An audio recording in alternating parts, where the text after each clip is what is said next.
tough week to start with for us in the Angel City fan base, but it is good to be back.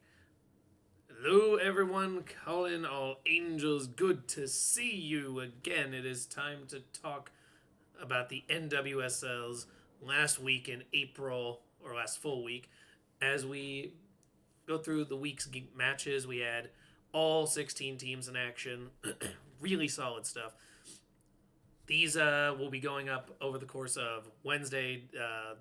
Today, the reviews of last games as well as the previews of the ones coming up on today. Actually, we have Wednesday matches coming here, so let's start knocking a few things out.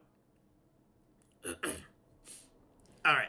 So we'll start with the first game of the week, and that was Racing Louisville defeating the Orlando Pride 3-2 in what was a legitimate surprise, I would say, for some fans because Louisville had not taken off yet. For me, the biggest shock was that Orlando wasn't able to generate as much offense as I figured they would have.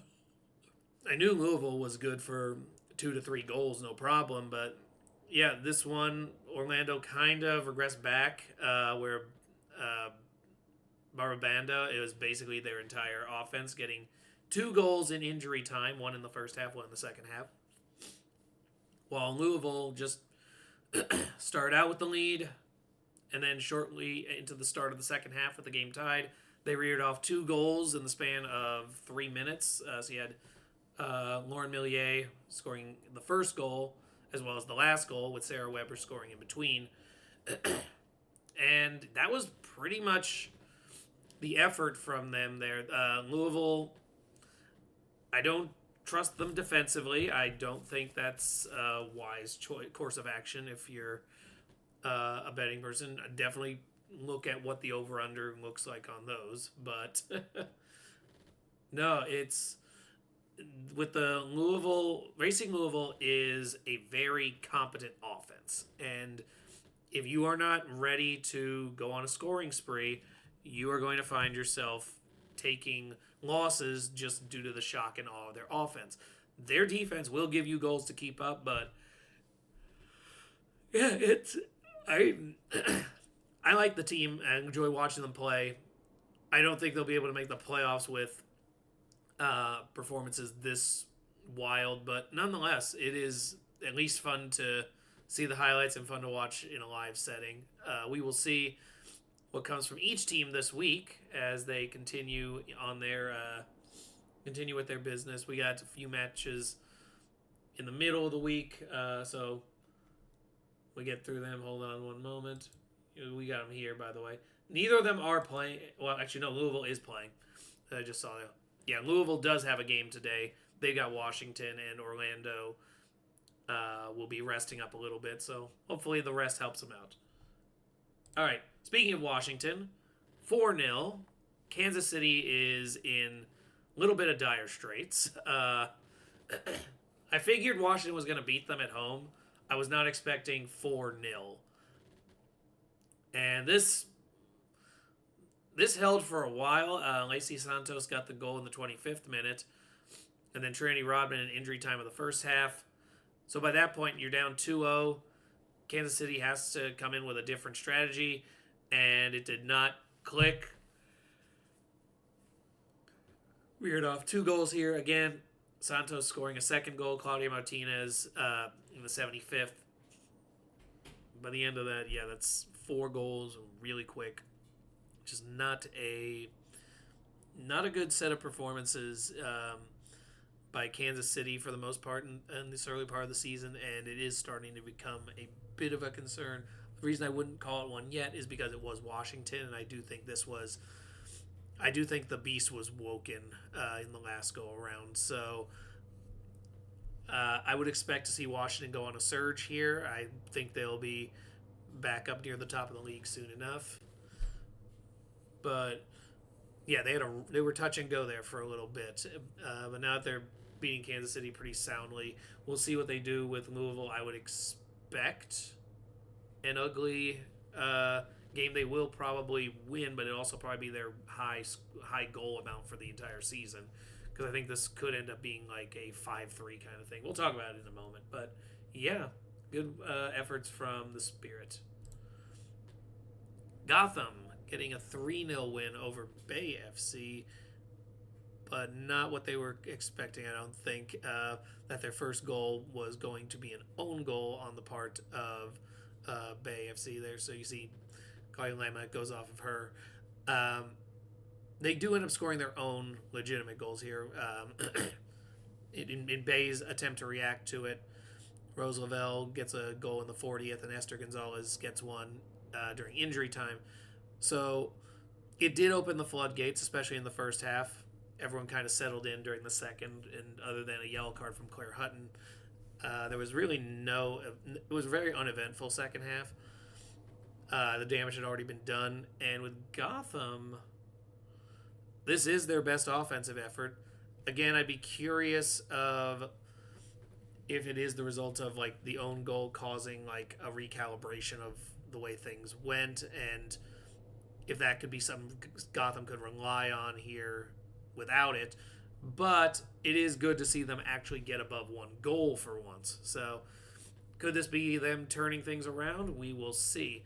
As for Bay, I think it is now pretty clear that the roster as constructed is not ready to make a run at this season. So unless they're planning to make some moves here in the very near future, this is going to be a campaign to get their roster solidified for their upcoming next season. This one, they've got capability, but things kind of have to go right for them to make things happen. At least that's what I'm taking from it.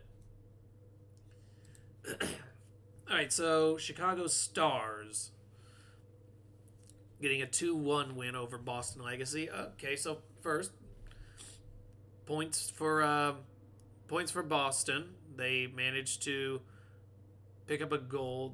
Hold on a second. Just one moment on this. Gonna move this over. Going to... Yeah, I see we got some stuff on Super League. I'll talk about that at another time.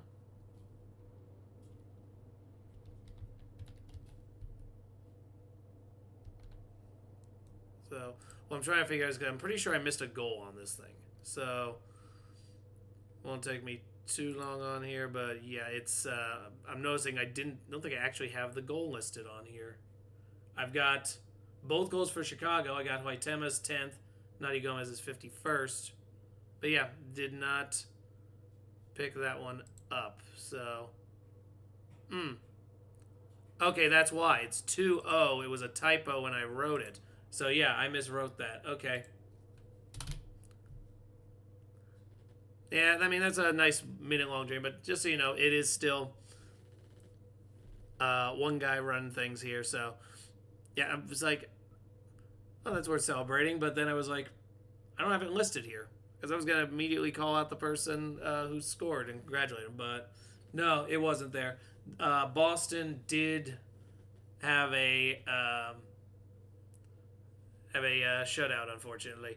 This is one of those ones where I could really only go off of the highlights. And so, yeah, Chicago, doing fine work here against an expansion team. But, yeah, with Boston, yeah, it's the team's not there. The team's not there. It was going to be true with or without the goal, but, yeah, without the goal, it's definitely a cause for we're not at the place where we can compete here. This is a year of almost the tutorial. We're learning how this works. Kind of like this is what we're doing right now.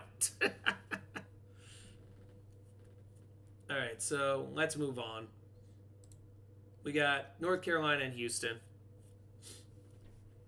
So North Carolina gets a 1-0 victory here. This one actually was one we lived for most of the second half. I think we picked up around the 60th minute. But it was 1-0 thanks to the Ashley Sanchez goal in the first half. And since our live was starting a little late, I decided rather than go straight into the match we were scheduled with, Denver and San Diego, that we would change over to North Carolina and Houston just to see how the game wrapped up. And it went really well for North Carolina here, as their, at least as far as defense went. They finally got their win. I said they should be up. They should be up in the top 5 or so of this league, and I think they're going to find their way up there soon enough. Uno Shirigaki got a yellow card early on. Avery Patterson in the 59th. What made this interesting and what made this game really fun to watch was after Ali Schlegel got her red card at 77, Houston does go on the attack there and does try to make something occur. And it was a fun last 13 minutes there, and or plus injury time, to see Houston try to pick up the goal. It was the only thing that really was disappointing was that crowd looked a little sparse in Houston. That's still a concern, but nonetheless, really good performance from North Carolina. I was pretty soundly impressed with what I saw out of that. And yeah, it was just nice to see. Nice to see North Carolina finally living up to some of the potential there. I can already tell. I'm looking at the thing. I know I wrote all the information for Denver and San Diego, but I think I wrote the score incorrectly again. So yeah, that top line, I'm gonna have to fix that here in a moment. So let's get over to that now. Yeah, I have it written as 1-2, but it's supposed to be 2-3. Not great. All right. Anyway. Yeah, it's just the frustration. All right. So, yeah, San Diego ended up with a pretty impressive comeback here. I didn't get to see the first half of the Denver one, really, because I was trying to set up. I was there pretty much for the entire second half, because once the North Carolina game ended, we switched over to the game we were actually scheduled for. And San Diego went on a tear in that second half. But no, let's give credit where it's due. Melissa Kostler and Natasha Flint, 2 goals very quickly in that game within the first 32 minutes. So Denver had the lead. I thought it was going to be a romp for a bit, but San Diego responded, answered the bell. Leah Godfrey at 49, Wesley at 57. We had the game even. Now, what was unfortunate was they ended up crediting Carson Pickett with an own goal. When I saw it, I didn't think that it was an own goal. I thought it actually had gone off a San Diego player, but no, it looks like the last person to touch it was Denver. So, regardless, the ball that it came in on was very clearly trending towards the net. So, all I can really say is San Diego right now is the team that's clicking the most in the league. This comeback, definitely a display of they needed some time to adjust after the break, but they did. And they're sitting pretty at the top of the league. I think they could be there for a little while. But yeah, it should be something there. This should be a game that they stick as a feather in their cap. This was a very nice performance. I'm going to go in a little more detail on Angel City when I focus on their match, probably in the Thursday videos. But for the time being, Portland with the 2-1 win over Angel City. Angel City's one goal was in a desperate attempt at a comeback. Prisha Chirulufia gets the goal with Sam's assisting very close to the end of the match. But the whole game, it was 75 minutes of no scoring, and Angel City actually largely controlling things, but they allowed some very bad plays at the wrong times. Torden was the result of some misplays up at near the top of the box, and Sophia Wilson's goal came with the keeper Anderson running up on the ball, shanking the ball when she could have just had one of the backs right next to her do it, and so then she's struggling to run back, and a goal ends up getting scored there by Sophia Wilson. Um, it was. I'm not going to blame any single person there because it was clearly a lot of issues in those couple of moments. But there was an issue in most areas of the field. It looked like Angel City's midfield was not clicking properly. Defensive line and goalie had a little bit of communication issues. But credit also to Portland. They, when they had opportunities to attack, they were relentless, and it was a really good performance on their part. I'm not going to diss them for any of that. Um, Calzada and Torden were constantly pressuring most of that game. Torden even taking both of them taking yellow cards at various points. So it was fitting that they got the first goal. Um, they couldn't get themselves into offensive attacks frequently, but when they were, they felt dominant. They felt like they could do it, and that's kind of where they are. They just have to be able to perform when it counts. I still think Portland, there is some clear limitations that teams can exploit, but that time has not reached just yet. So if they can rack up a bunch of points before then, more power to them. And last of all, we have Utah and Seattle. This has been quite a long one here, so I'm going to move quick. Utah dominated this from the word go. Literally, first minute goal, Paige Cronin. Mura gets one in the 7th. And then for good measure, Chloe Lacasse gets one at injury time. 3-0. Seattle really didn't feel like a player in this. Got knocked out early. I could see their fan base definitely having some concerns as to their viability after that. But to the credit of Utah Royals, this was one where this could very well affect how they're perceived in the league. Because I had them pretty much outside the top 10. This is a signature win. This is a statement to show they are still in this. And yeah, I will be paying attention to them in the coming week here. So we'll see what they do in response. With that said, that concludes all of the stuff here. I am going to stop this recording and then get to the previews of the week. So join me for that. See you there.